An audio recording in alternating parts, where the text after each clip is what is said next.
Police മുന്നറിയിപ്പ് വെറുതെയായി digital അറസ്റ്റിലൂടെ Thiruvananthapuram Jawahar Nagar സ്വദേശിക്ക് നഷ്ടമായത് 2 കോടിയോളം രൂപ. 10 അംഗ സംഘമാണ് തട്ടിപ്പ് നടത്തിയത്.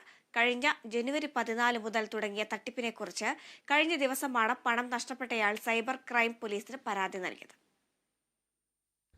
പേര് വെളിപ്പെടുത്താൻ കൂട്ടാക്കാത്ത തിരുവനന്തപുരം ജവഹർ നഗർ സ്വദേശിയായ 52-കാരൻ കഴിഞ്ഞ ജനുവരി 14 രാവിലെയാണ് സൈബർ തട്ടിപ്പ് സംഘത്തിന്റെ കെണിയിൽപ്പെട്ടത്.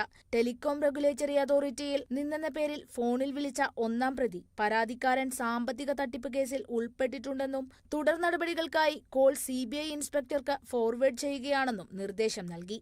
പിന്നാലെ CBI ഉദ്യോഗസ്ഥൻ എന്ന് പരിചയപ്പെടുത്തി 3-ാം പ്രതി വാട്സ്ആപ്പ് വീഡിയോ കോൾ ചെയ്തു.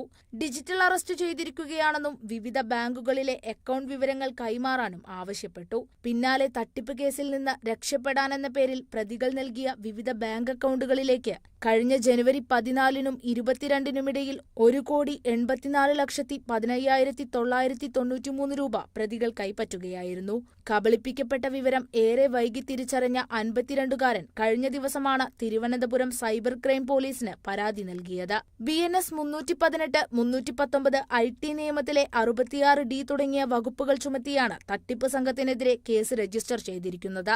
പണം കൈമാറിയിരിക്കുന്ന പ്രതികളുടെ ബാങ്ക് അക്കൗണ്ട് വിശദാംശങ്ങളും തട്ടിപ്പിനായി ഫോണിലും വാട്സാപ്പിലും ബന്ധപ്പെട്ട വിവിധ മൊബൈൽ നമ്പറുകളും കേന്ദ്രീകരിച്ച് അന്വേഷണം തുടരുകയാണെന്ന് സൈബർ പോലീസ് അറിയിച്ചു. Kerala vision news, Thiruvananthapuram.